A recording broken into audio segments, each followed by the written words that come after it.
Ashwatthama was born into a legacy of greatness. His father, Drona, was one of the most revered warriors and teachers in all of India, entrusted with the training of both the Pandavas and the Kauravas. From the moment he could lift a sword, Ashwatthama sought to prove himself worthy of Drona's lineage. But the looming shadow of his father's greatness weighed heavily on him. He fought alongside the Kauravas in the great Kurukshetra war, desperate to earn honor and recognition. Yet, as the war raged on, Ashwatthama's frustrations grew, his heart darkening with the bitterness of defeat and personal loss. In the heat of battle, Drona was tricked into believing that his beloved son, Ashwatthama, had been killed. Overcome with grief, Drona laid down his weapons, only to be killed in that vulnerable moment by Drishtadyumna. When Ashwatthama learned of this treachery, something within him snapped. The grief of losing his father, compounded by the betrayal, ignited a fire within him that would soon consume his soul. Revenge became his only thought, his only purpose. The noble warrior had been replaced by a man whose heart now burned with unchecked rage. As the Mahabharata war drew to a close, Ashwatthama's bitterness festered. Victory belonged to the Pandavas, but to Ashwatthama there was no justice. In a moment of weakness, Duryodhana, leader of the Kauravas and Ashwatthama's friend, lay dying. Desperate for revenge, Duryodhana entrusted Ashwatthama with one final task: to kill the Pandavas and their allies. Seething with fury, Ashwatthama agreed. That night, under the cover of darkness, he made his way to the Pandava camp, his heart pounding with a singular mission: destruction. Ashwatthama crept into the camp with murderous intent, his mind clouded by rage. But fate played a cruel hand. He didn't find the Pandavas there. Instead, the camp was filled with their sleeping sons and allies. In his blinded state, Ashwatthama unleashed his fury upon them, killing the young princes who lay defenseless. The screams of the dying echoed through the night, but Ashwatthama's heart was deaf to them. Blood soaked the earth, and the weight of his actions began to bear down on him only as dawn broke. He had sought justice for his father, but instead he had become the very thing he despised. As the sun rose, Ashwatthama stood among the bodies, the enormity of his crime slowly sinking in. The Pandavas, upon discovering the massacre of their sons, were overwhelmed with grief. Arjuna, devastated by the loss, sought out Ashwatthama, determined to make him answer for the bloodshed. But it wasn't just the Pandavas who demanded retribution. The gods themselves had watched the massacre in horror, knowing that Ashwatthama's unchecked rage had broken the sacred laws of warfare. It wasn't just a crime against men, but against Dharma itself. Arjuna eventually cornered Ashwatthama, but before blood could be spilled, Krishna intervened. The divine incarnation of Lord Vishnu saw the darkness that had consumed Ashwatthama's heart.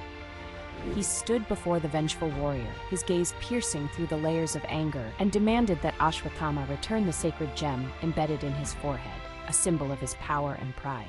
But Ashwatthama, desperate and humiliated, lashed out, invoking the Brahmastra, the deadliest of all celestial weapons, aiming it directly at Arjuna. In that moment, chaos erupted. Arjuna, skilled in divine warfare, countered with his own Brahmastra. The two powerful weapons hurtled toward one another, threatening to destroy the entire world. But Krishna, with his divine wisdom, stopped the weapons before they collided, preventing a disaster. He then turned his gaze back to Ashwatthama, his voice steady but filled with divine authority. The world had already suffered too much from war and bloodshed, and Ashwatthama's blind rage could no longer go unpunished. Seeing the devastation Ashwatthama had caused and the threat he posed to the balance of the world, Krishna cursed him with immortality. He decreed that Ashwatthama would wander the earth, forever carrying the weight of his crimes. He would be wounded, his body festering with unhealable sores, and he would know neither peace nor death. "You sought revenge, but instead you will know only suffering," Krishna said, his words cutting deeper than any sword.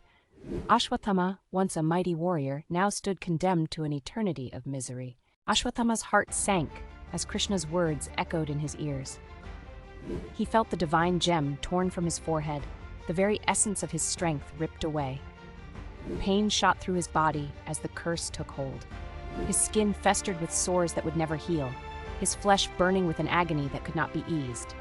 The rage that had once fueled him was gone, replaced by regret so deep it was unbearable. He had sought to avenge his father, but in doing so, he had condemned himself to an eternity of torment. From that moment on, Ashwatthama wandered the earth, cursed to live forever with his unhealable wounds. He became a shadow, a ghost of the warrior he once was. Everywhere he went, people recoiled from his hideous form, and no place would offer him shelter. The blood of the innocent weighed heavily on his soul, and with every step, he felt the weight of his guilt pressing down on him, a burden that would never lift. His immortality was not a gift, but the ultimate punishment. As centuries passed, Ashwatthama's loneliness deepened. He watched kingdoms rise and fall, civilizations grow and crumble, but he remained unchanged, forever carrying the weight of his crimes. He could not escape the memories of the night he had slaughtered the innocent. The faces of the young princes haunted his every waking moment, their screams echoing in his mind. His immortality, once a symbol of power, had become his greatest torment, a reminder that he could never escape his past. Legends of Ashwatthama spread throughout India, tales of the immortal warrior who roamed the land, wounded and cursed. Some sought him out, hoping to gain his knowledge of warfare, but when they found him, they were horrified by the sight. His body, decaying and rotten, was a warning of the price of unchecked rage and revenge. No mortal could bear to look at him for long, and Ashwatthama, in his despair, would retreat further into the wilderness, avoiding all human contact. As time stretched on, Ashwatthama began to reflect on the concept of dharma, duty, righteousness, and the natural order of the universe. He had once believed his actions were justified, that revenge was his right, but now he understood that true strength lay not in vengeance, but in restraint. The gods had given him the gift of immortality not as a reward, but as a lesson. His life, once filled with purpose, now served as a cautionary tale of the destructive power of anger and the consequences of straying from the path of dharma. Though he longed for death, Ashwatthama knew that his curse would never allow him that release. Every day he carried the weight of his past, the faces of those he had wronged forever etched in his memory. Regret gnawed at him, a constant companion in his endless journey. He realized that no amount of revenge could bring back the dead, nor could it heal the wounds left by his actions. The curse of immortality had forced him to face the one thing he could not escape: himself. As the centuries continued to pass, Ashwatthama became little more than a legend, a story whispered around fires and in temples. The once mighty warrior who had fought in the greatest war ever known was now a forgotten figure, wandering the earth in obscurity. His name, once spoken with fear and reverence, was now nothing more than a cautionary tale of unchecked ambition and the dangers of letting rage cloud judgment. But Ashwatthama, though forgotten by the world, could never forget the weight of his actions.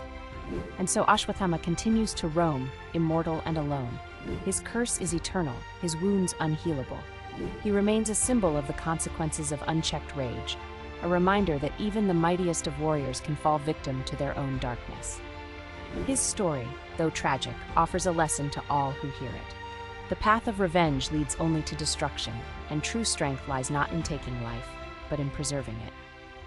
Ashwatthama's curse is not just a punishment, it is a reflection of the human struggle with anger, regret, and the eternal search for redemption.